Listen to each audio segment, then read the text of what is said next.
welcome to this week's episode of the Six Figure Success Club, where we are passionate about taking you from an employee of your small business to six-figure CEO. Today, we are going to be joined by Lauren Selwood, who is a content marketer and strategist, and we are going to be talking about how to use your content to attract your ideal clients. Let's get into it. Lauren, could you just introduce yourself and tell us a little bit about what you do? Yes, so I am a content marketer, strategist, freelance, and I also run a small stationery business, selling like bookmarks, notebooks, all that jazz. So that's me in a nutshell. Thank you so much for joining us. So we are going to spend some time today talking about content and content marketing. I think it's one of those things, obviously we live in a social media world now, and it's such a big part of every business, I think, at the moment. But it's one of those things I think we, or business owners generally, struggle with, and there's so much noise around what you should be doing with your content that I think it can get quite overwhelming to know what to do and when should you be posting and what should you be posting. So I'd love to get kind of some of your takes on what you look at when, as a content marketer, kind of what are you looking at when you look at someone's content? What should we be focusing on? That sort of thing. I think the biggest thing that I see is that business owners are so close to it. So they're like, oh, well, I've seen this one person say I need to post every day, but I've seen someone else say I should only post 3 times a week, or this person said I should post on Instagram, but this person's saying I should post on all the channels possible. So I think you see one piece of advice and you think, okay, well, I need to do that, and I need to do this, and I need to do that. But the core thing it comes down to is audience, right? And like your business goals. So if your audience is hanging out on Instagram, that's where you need to hang out to. And then business goals come into it as well. Like if your goal is to increase brand awareness so that when you launch an event, you've got this huge community, then it's all about that brand awareness content. If your goal is to get leads and forms filled out on your website, then it's a different style of content. If your goal is to sell notebooks, then again, it's a different type of content. So I think it all comes down to goals and who you want to talk to rather than trying to do everything all at once. I think I completely agree with that. So doing the work on who's your ideal client, where do they hang out, what content do they like consuming, and getting to grips with what they want and what they need, as opposed to focusing on what somebody else is telling you to post. Yeah, exactly. And what you want to achieve as a business as well, that comes into it. There's no point sort of creating all that like sort of shareable, relatable content that's going to get likes and shares if you want leads, that comes into it. But, if you want leads, then it's got to be a bit deeper rather than surface level stuff. Yeah, definitely. I find this quite interesting around the concept of kind of like going viral. Having a post that goes viral isn't necessarily a good thing from things that I've seen. So quite often you might get a post that gets like 1 million views or tens of thousands of views, but it doesn't necessarily mean it's going to your ideal client. And those tens of thousands of people that have watched it might not convert into paying clients. And in my opinion, I think it's better to have lots of your posts doing not as well. I mean, I'm sure they still do great, but going to the right amount of people, going to the right people, rather than going to a huge number of the wrong people. Yeah, and I think that's where the whole vanity metric thing comes in. Like, oh, I've got 50,000 followers. That means I'm going to sell out, or that means that I'm going to be fully booked. But it doesn't, because, well, especially on Instagram, I imagine like 50-60% of your followers are probably bot accounts or spam accounts or inactive accounts or something. So just because you've got those 50,000 people doesn't mean that 50,000 people are going to buy your offering.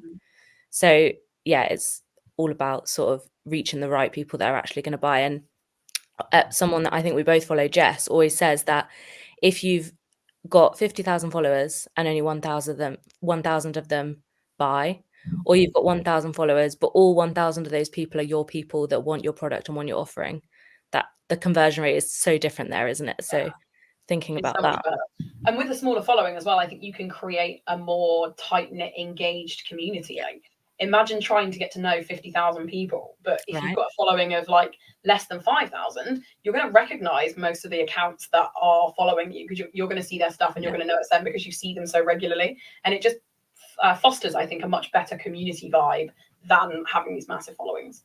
Yeah, exactly. Like you say, you're going to have very similar people engaging with you on a day-to-day basis on different posts, and you're going to recognize those people. And whether or not that person has bought or not, you're just warming them up. You're getting to know them. You're speaking to them by name rather than just like a blind face behind a screen. You know who they are. They know who you are. The likelihood of them buying increases every single time you interact with them.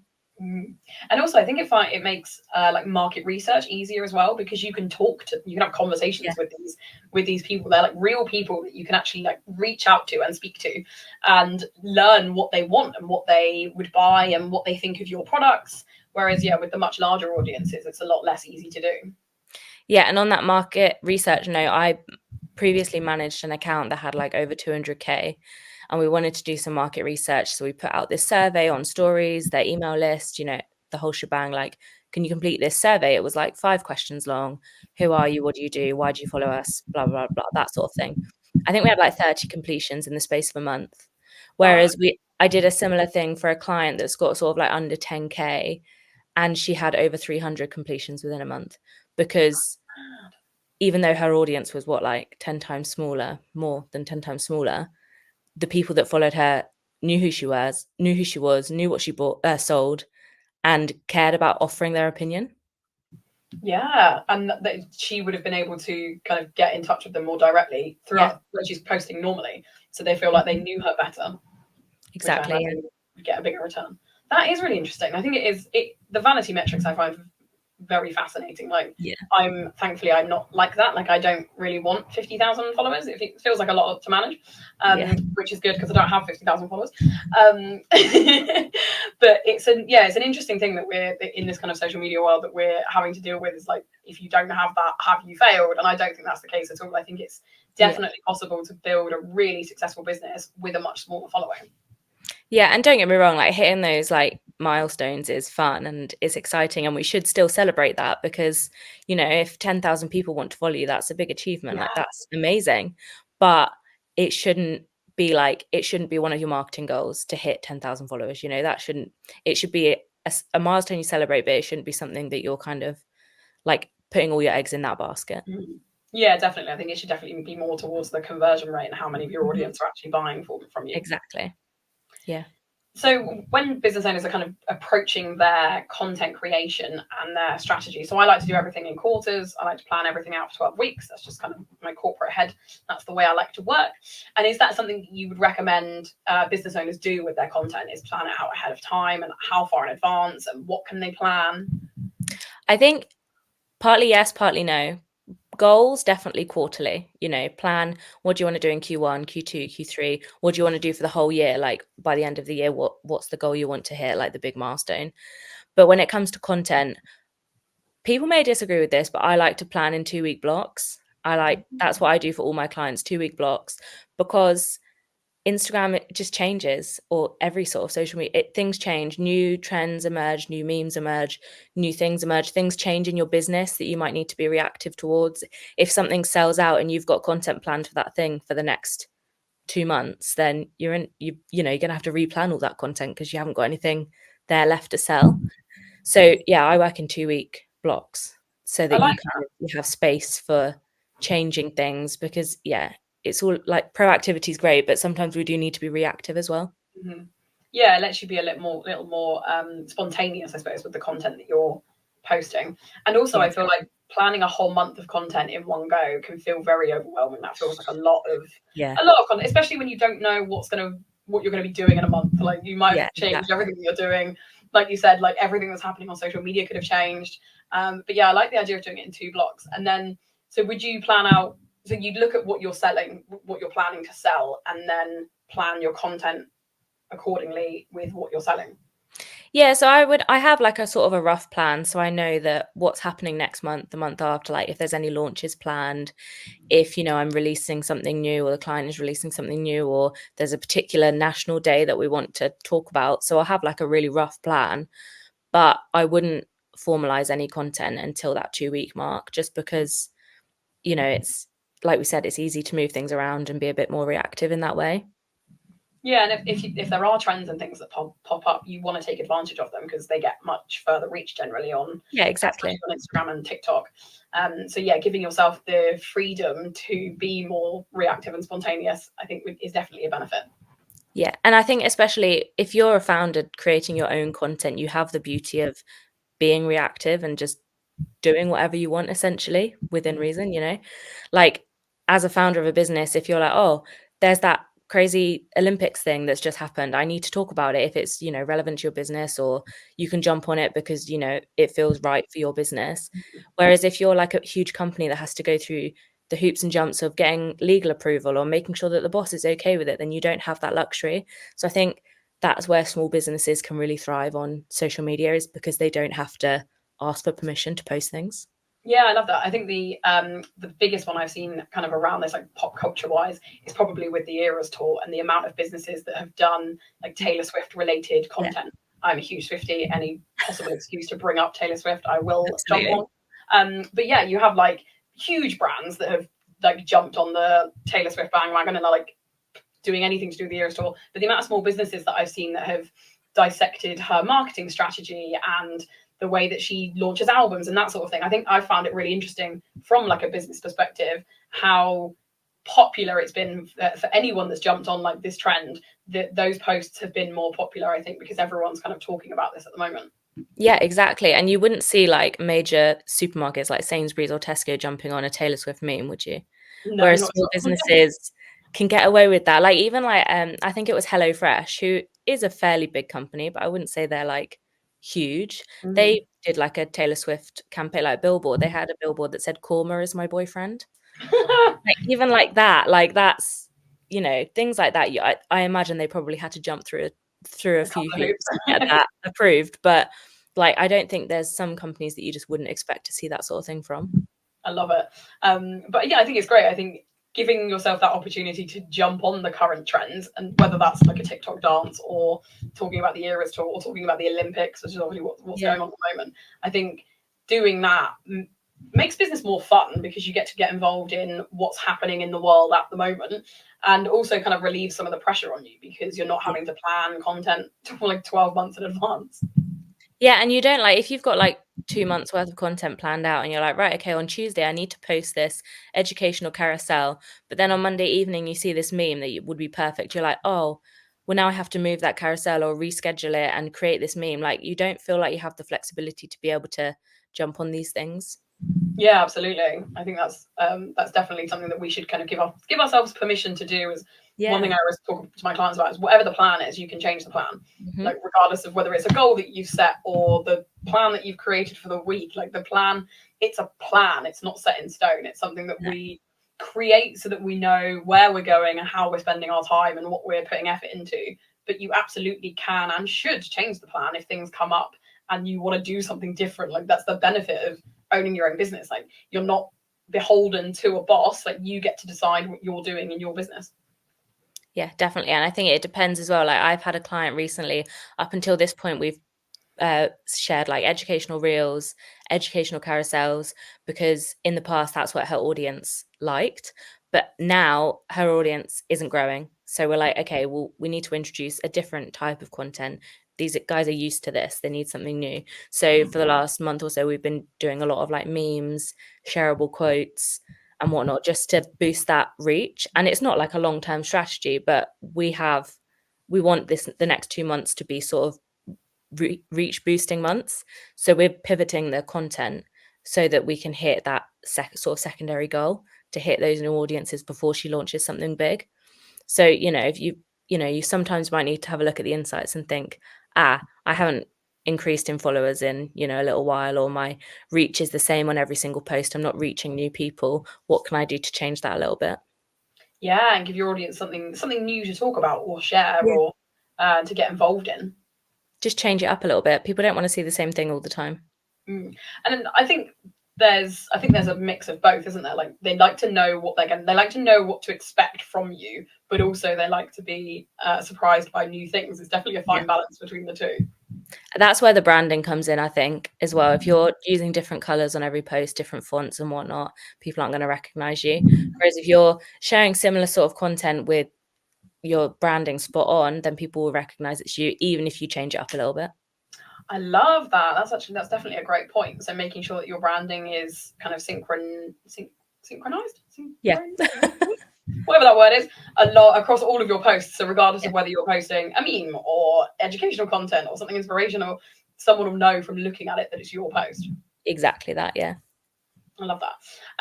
And when, in your opinion, what are the best ways that people can use their content to further their reach? Like, I don't know if I worded that correctly. So what was kind of going through my head was that if you want to go out and reach new audiences I'm going to start again. Right. With our content, we want to nurture our existing audience, but we also want to reach new audiences. And how do you find the balance between doing that? And yeah, what's your kind of take on that? I think there's a few different ways you can do it. Obviously, the nurture thing comes in, like making sure people know who you are, showing off your personality. If you know you're the face of the brand, then people want to see your face, want to talk to you, and sort of warming them up to what you actually sell. Like if you followed someone that just posts like loads of talking videos but never talks about their product, never shows off their product, never talks about what they do, then they're a cool person to follow because they talk a lot and they share a lot of cool stuff, but I don't know what you do. So you need to tell me what you do. It's like going into a restaurant and not having a menu. Like, how do you know what to order, you know? So making sure that you are, you know, being the face of the brand, if that's what you want to do, you don't have to, but also talking about what you're actually selling. So all of my clients, bar one, and on my own channels, I post 3 times a week. So one of them will always be sort of like a reach type post, whether it's a meme or a quote or like a dissection of something that's happening, like Taylor Swift, for example, like dissecting her marketing strategy or something that I know people will enjoy and jump on. So that's like my reach piece. Then my second piece is always like a sales piece, whether it's like talking about a new offering, sharing some social proof, or talking about an existing offering and saying that I've got capacity or something new's coming or whatever. And then that third piece is kind of always up for, you know, whatever I need it to be. Whether I'm like, okay, this week I could boost my reach a bit, so I'm going to do another reach boosting piece, or actually I need to sell another spot on this course or need to sell another load of notebooks, like then it will be a sales piece. Or maybe it will just be a meme, you know, maybe I've just found a meme that I'm like, this works really well, I'm going to share this, you know. So I always have a nurture piece and a reach piece, and then that third piece is always kind of depending on the goal for that week, or if I see something that I want to jump on. I like that. You mentioned 2 things there that are like my favorite things to talk about. So you said that you post 3 times a week, which means that you post consistently 3 times a week. And I always talk to my clients about posting consistently over constantly, because for 2 reasons. One, I think the algorithm prefers it when you post consistently, and also your audience knows when to expect stuff from you. Yeah. And it's better to post less often, but do it consistently than it is to try and post every day and end up not posting at all, because it feels too overwhelming when you don't do it. Yeah, definitely. So I have an example of this. Recently, for my small business, I started posting on TikTok. Now, TikTok is not my forte at all as a marketer. It's a kind of platform that I just experiment on a bit and see what happens. But I started posting on TikTok like every day or twice a day or whatever. And then one of the videos got picked up and did go a little bit viral, if I do say so myself, which was nice. But after that point, I'm like, God, how do I keep this up? Like, I can't just drop off now. Like, what's going to happen? So it is the consistency piece, and like all my videos that I've posted since that one that went a little bit viral have done well. And I think if I'd have stopped posting after that one video and then came back to it like 2 months later, it would have been like starting from scratch. Now, I'm not saying making the most of the attention that it was getting. Yeah, exactly. And I'm not saying that you should, you know, just post to go viral, but that like tangible results really gives you that kick up the arse that you're like, this does work. I do need to continue, because TikTok, I'm a scroller. I'll scroll, but I've never been one to like post on TikTok. I don't do it for my clients. It's not my sort of area of expertise, but I know for small businesses it can have an impact. So I was like, right, okay, come on, pull your finger out, Lauren. You need to give it a go. I love that. So yeah, the consistency piece, and the same with Instagram. Like, because my small business has been doing really well recently, my marketing page has not been getting the attention it deserves. But because I have been posting consistently on there for like 3.5 years, even now that I've taken a little break from it, I'm still gaining followers. All my old content is still being engaged with. So I'm not like losing the community I have there, because I'm still active on stories every now and then. I'm still posting when I've got something to say. But because of all the work I've put in for the last 3.5 years, the consistency piece that I've been doing is helping now that I'm taking a little break from it. Yeah, definitely. I think consistency wins over everything every time. Absolutely. So that was the first thing you said that I wanted to pull up on. And then the second thing was sales posts, which I think is something that as business owners, we don't do enough. No. We don't talk about our offers enough. Like the amount of profiles that I'll look at and I'll be like, I don't actually know what you're selling me. Like you're doing X, Y, Z, but I don't know what I can buy from you. And putting a focus on creating sales posts and talking about your offer, I think should be at the forefront of everybody's content and strategy. I think it's something we forget about way too often. Yeah, and I think there's two things here. Don't sell too much, but don't not sell. Like there's some people that will sell 5 different offers at once and they wonder why they're not getting any sales because their audience is fed up with being sold to. And then there's people that are not getting any sales because they're not talking about what they offer at all. So you need to find that like middle ground, one offer at a time, one launch at a time, have a really good sort of strong line for your piece, a good name, like talk about it as much as you can, but don't overdo it. And then I would say like you can use that, like if you're doing a carousel, you can use that last slide my favorite thing to do is add a PS, whether it's in a caption, in a carousel, in a reel, in an email, adding a little PS because people see it and they think, oh, what's this going to be? Because it's not expected, and you can use that in so many different formats to be like, even if you're not talking about your offer, but the post has some connection to what you're offering in like the tiniest way. You can say like, PS, if you want more of this, get my ebook, or if you want to dig deeper, join my workshop, or blah, blah, blah, whatever it may be. Like there can always be a subtle connection to it, but you don't have to talk about it 24/7. Yeah, definitely. It's like almost a less like in your face way of selling. It's just a nice little note for them at the bottom of whatever the value is that you've just given them. Just hey, just in case you didn't already know, this thing is available for you to come and buy. Yeah, exactly. And it's there. I think my favorite way to sell without selling is pinned posts on Instagram. On my Instagram, I have like if you're a marketer, start here, get to know me. And then if you're a business, start here. So that straight away, when new people land, they can identify as either a marketer or a business or both. And then figure out what the right route is for them. Even if they don't see like my next few posts don't have any sales bits in them, they know on my profile, they've got those options. Yeah, I think that's a great idea. I think it's quite an underutilized tool is the pinned posts on Instagram. Yeah, I don't feel like business owners are using them to their full potential. So just talk us through kind of what posts we might put there. Like what would be in that post where you said like if you're a marketer, come here, what might that post look like? So I'll use mine as an example. My marketer one, so I have like a freelancer starter bundle, which is a bunch of Notion templates. So in the marketer start here one, it kind of breaks down the Notion bundle, and then the last slide is like a call to action. Comment, I can't even remember what it is now. Comment freelancer if you want it, or link in bio, whatever it is. And then the get to know me one is just like a bit of a breakdown of me, my journey, who I am, blah, blah, blah, all the boring stuff. And then the business one breaks down my services. So I think it's like 5 or 6 slides long, and it's got my 4 different packages and then how to get started.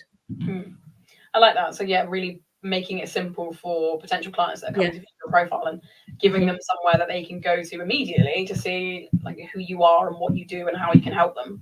Yeah, exactly. Just and use that space. Like, what else are you going to use it for? It's going to be your top 3 most recent posts. What if they're pushed down another line? Like, utilize those pinned posts. A lot of people use banners as well, which I do for a lot of my clients, which is helpful because A, it's aesthetically pleasing, and B, it's right at the top of your profile, so people are bound to see it. So that's another good way. I like the banners. I think, like you said, they are very aesthetically pleasing, and it kind of gives a starting place for your profile. So like that you're starting with the banner. It kind of gives you the detail that you need, and then you go down from there on the rest of the posts. Exactly. And you know what you're going to get. If they're launching a workshop or something and their banner is about a workshop, you're bound to see that workshop in a few different posts. Yeah, absolutely. That's a good point. And then, they know what to expect and they know what's coming. Yeah, exactly.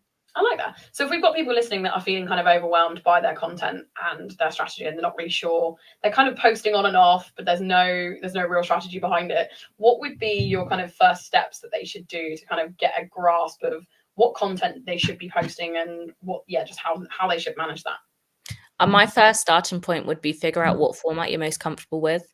and they say you should do one carousel, one reel, one this, one that. But I think the best place to start is the format you're most comfortable with. If you like making reels and talking to the camera, do that. If you don't and you prefer statics and graphics, do that. If you want to just write in your notes app and screenshot it and post it, do that. As long as you're saying something valuable, I don't think the format massively matters to begin with. It's just about getting to that place where you are being consistent. So that's the first thing I would say. And then the second thing is going back to what we were saying earlier, like think about your the goals for the next 3 months. Do you want to sell out your offer? Do you want to launch something new? Do you want to, boost your reach a little bit? Figure out what it is, and then you can figure out what sort of content you're going to need to hit that. Like if you're launching a new workshop, you need to think, okay, if the workshop is about how to save up for a house, then you need to think about what content fits into that. Like you're going to need to talk about ISAs probably, and savings accounts, and ways they can sort of cut back, or budgeting methods, or that's all the sort of content that is the sort of nurture content that gets them warmed up and thinks, oh, I want to know more about this, let me see what else this person's got going on. And then they see the workshop and they're like, okay. So that sort of stuff, like break it down into those bite-sized content pieces. I like that. So I've seen this quite a lot with some of the bigger coaches that I have worked with, where for an entire month, all they'll talk about is one specific subject. And then at the end of that month, lo and behold, they launch a product that's related to that subject that they've been talking about. But it makes sense, because for an entire month, you've got your audience interested in whatever it is subject. And then at the end of the month, you're like, hey, that thing I've been talking about for an entire month, I actually have a product that can help you with that. And I really like that as a strategy, because I think it makes it easier to create content, because you know that you're talking about this one subject. So obviously the example that you gave was buying a house, like you're talking about this one subject for an entire month, everything that you can think about for this particular subject. And then at the end of the month, you're launching a product related to that subject. So for the whole time, your audience have been like warmed up to it. They've started thinking about the problems that they've got to do with that subject, and then you come in with a solution for it. I think it's such an interesting and clever way of kind of creating your content. Yeah, and you've got to think about it, like you've given them a month's worth of free content, right? Imagine what they would give you if you paid for it. I love that. Yes, absolutely. So if I'm posting about this one topic like twice a week, that's what, like 8 posts a month, plus stories, plus any chats in the DMs that I'm going to be having about this topic. And then at the end of the month, I'm like, oh, actually, for £25, you can come to my workshop. And they're like, oh, £25, that's a bargain. And I've learned all of this stuff from her in the last 30 days. So obviously I'm going to sign up. Yeah, definitely. And it's like a more cohesive content strategy, I think, as well, because everything kind of fits together. And then the next month, when you're moving on to a different launch with a different product, you can pivot and start talking about the problems related to that subject. Yeah, I think as long as you're not going from like how to buy a house to how to mow the lawn, then, as long as they have like connections, or whether it's like how to buy a house and then budgeting methods, like cool. But yeah, it's like as long as everything is in the sort of same sort of sphere, which it is. If you've got a business, I'm sure you know what you're talking about. Yeah, it's not going from buying a house to like how to crochet. Like it's a bit different. Exactly. For me, it would be things like smashing your sales target and then moving on to like lead generation. Like it would be those in the same sort of world. Yeah, exactly. I love that.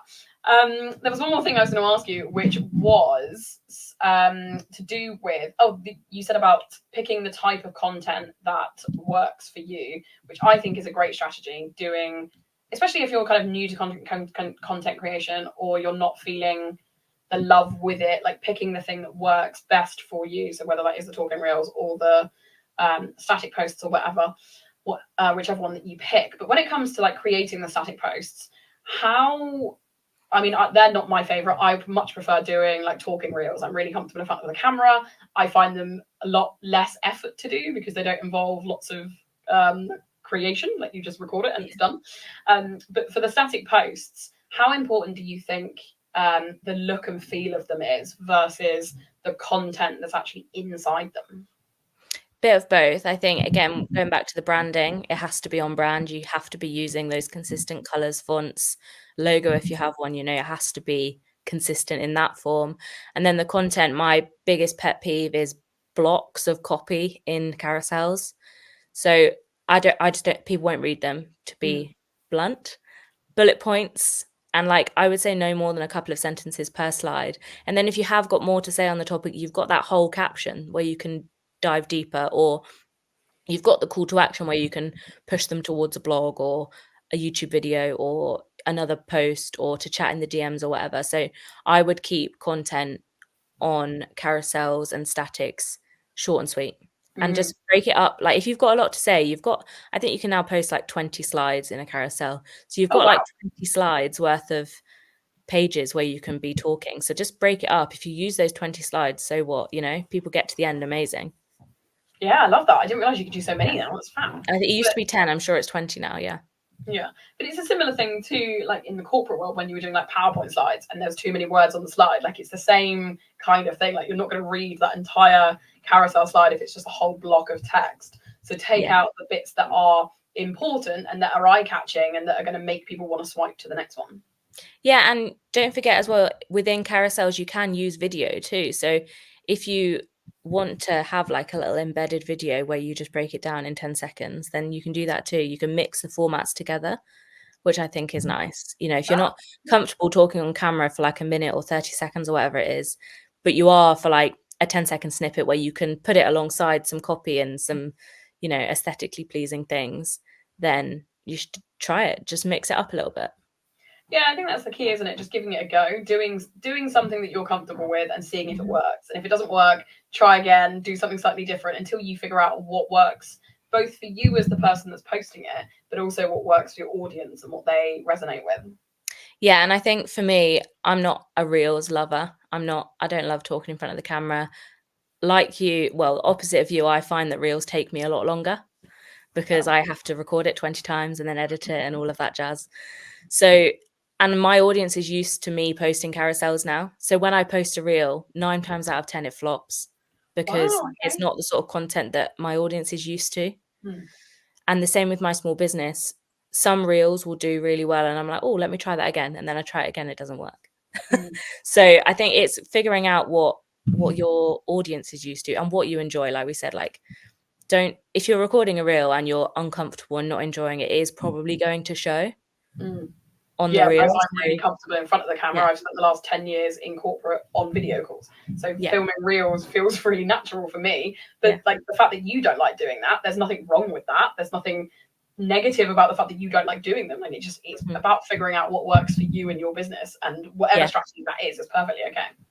And if you don't like filming Reels, but you do find that your audience like enjoys them, then practice makes perfect, right? Just keep cracking at it until you feel comfortable, or find a setting that feels natural, whether it's like in front of your living room window or booking out like a WeWork office or something and just cracking at it for a day, like whatever makes you feel happy. And if your audience love it, then you might just have to buckle down and get on with it. But just practice makes perfect. Just keep trying.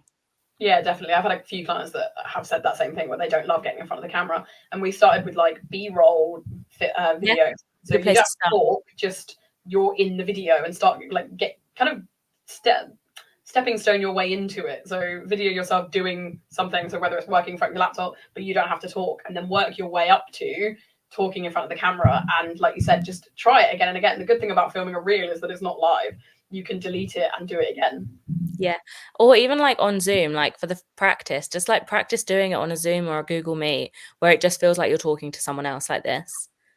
Rather than like setting up your tripod and putting the lights on. And it feels quite intimidating at first. Like whereas a Google Meet call or whatever is probably a lot more relaxed. And like don't feel like you have to dress up for it either. I think a lot of people are like, oh, I can't film a Reel today because I haven't got any makeup on, or I've got pasta down my top. And it's like, okay, maybe change your top, but you don't need to like glam up to do these videos. That's just not realistic. I don't think. We're not filming like a Hollywood movie, you know. And also you don't want to have to put that effort in every time, because if you only ever post Reels where you are completely glammed up, it means that you won't ever post a Reel like on the fly. If you think of something that you want to say, or you're not at home with your amazing studio setup, you're not going to want to record a Reel because the way that you've kind of laid them out before. So yeah, I definitely agree that just do them as you are. And also you show up so much more authentically. Just be yourself. Yeah. I find as well, I generally have ideas for reels when I'm driving. So then when I park in a car park, I'm like, right, okay, let me just get this over and done with real quick. And they do better than when I'm like set up with a light, sat on a nice chair, you know, like the ones where I'm just like walking or in a car park or whatever it may be, just do better because they do, like you say, feel more authentic. Yeah, as if you've just thought of an idea, you've recorded it and you've posted it. That's what that comes across in the video that you posted. Yeah. I see what you did there. But yeah, it feels a lot more genuine to the people that are watching it. Yeah, exactly that. I love that. Well, thank you so much for joining us. It's been so good chatting to you. And you, it's been lovely. Thank you so much for tuning into today's episode. My 3 key takeaways would be to plan your content in advance. But like Lauren said, up to 2 weeks at a time is fine so that you can be more spontaneous and reactive with things that are happening on social media. You don't need to plan 6 months of content out ahead of time. My second one would be to make sure that all of your posts have the same look and feel, so that regardless of whether you're posting a reel or a carousel post or a static post, the audience that are looking at it will recognize it as your content. So make sure that that brand's really strong and that the colors are the same as you move through the different pieces. And the third one would be to do what you enjoy so that you can do it consistently.